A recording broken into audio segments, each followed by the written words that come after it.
C'est parti pour le premier exercice. Le domaine professionnel, il est un peu coquin parce que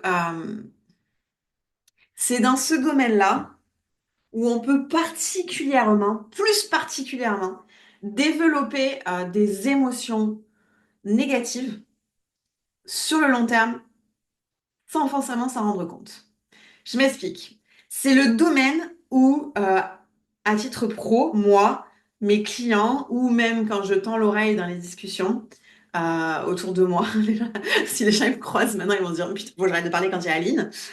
C'est dans ce domaine-là où, en fait, insidieusement, il se, il s'est, on a cristallisé des émotions qui peuvent être difficiles, comme la rancœur, l'amertume, la colère, etc. Parce qu'on est dans un domaine où souvent, et c'est pour ça que je te posais une question dans la présentation du module, on est dans la partie pro et c'est souvent un domaine où on croit qu'on n'a pas le choix, où on croit que l'on doit, où on pense qu'on n'a pas d'alternative et qu'on n'a pas de solution. Donc, on est un peu dans le monde pro, on peut souvent, parfois, à toi de choisir Putain, si on aurait ma fille, elle pourrait me dire ce que c'est ce type de mot. À toi de choisir la solution qui te va, le mot qui te va. On peut créer, sans s'en rendre compte, un personnage victime quand on est dans le domaine pro. C'est-à-dire, ah, mais de toute façon, mes collègues, ils sont tous cons, ou ils écoutent jamais, ou ils travaillent pas, ou machin Y, il fait jamais comme il faut, ou mon boss, c'est un satire, il est méchant, et nanani, ou alors on a... Enfin, voyez vraiment ce type de choses. Et je dis pas que c'est faux.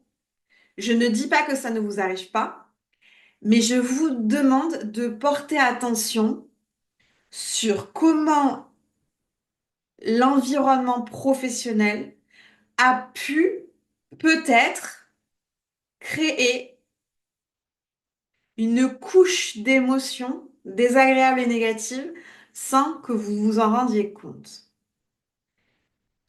Non, mais sincèrement, on va prendre quelques secondes là et tu vas inspirer, expirer, inspire, expire. Et là, tu vas te poser la question. Les émotions que je ressens par rapport au travail, est-ce que ce sont des émotions qui se sont accumulées au fur et à mesure des années ou est-ce que c'est quelque chose de ponctuel? Prends le temps et respire. Est-ce que ce sont des émotions qui se sont accumulées au fur et à mesure des années ou est-ce que c'est ponctuel? Parce que tu ne vas pas réagir de la même manière si c'est une accumulation que si c'est ponctuel. Si c'est ponctuel, il y a forcément une solution pour que ça ne dure pas. T'inquiète pas, si c'est accumulé, pareil, il y a des solutions. Mais si c'est ponctuel, tu peux te dire OK, et puis il y a peut-être même une date où tu sais que ça va évoluer. Alors par contre, je te vois venir.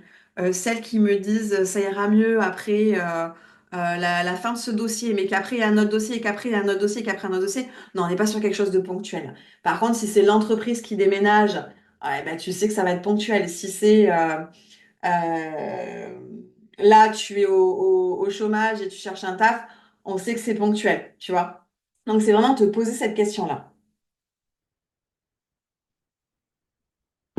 Par contre, si c'est quelque chose qui s'est accumulé, des émotions qui se sont accumulées, c'est pas pareil parce que des fois, tu peux ne pas t'en être rendu compte.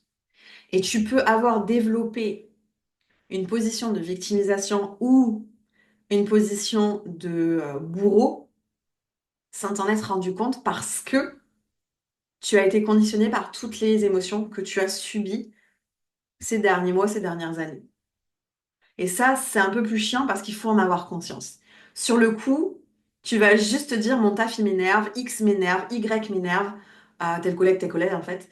Et tu peux avoir juste ce focus-là en fait. Ah, lui il m'énerve, ça m'énerve. Ouais, mais sauf que c'est renvoyer le pouvoir à l'extérieur. Et nous, on veut pas que tu renvoies le pouvoir à l'extérieur. Ton pouvoir, c'est toi qui l'as.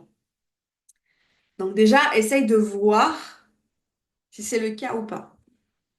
Et si tu es effectivement sur une accumulation depuis des années, vraiment. là, physiquement, mais pose et bah, pose-toi sur ce que t'es, je sais pas ce que tu fais, hein. Même si c'est sur ton lit, allonge-toi. Si t'as un fauteuil, pose-toi sur le dossier. Canapé, pareil. Et prends le temps de te dire et de réaliser, en fait. Putain, peut-être que toi, tu dis pas putain, moi, c'est ma ponctuation de phrase. Ça fait X années que je me sens pas à ma place. Ça fait X années que ceci, ça fait X mois, ça fait... Et vraiment réaliser. L'idée, c'est, si tu dois te mettre à pleurer, tu pleures.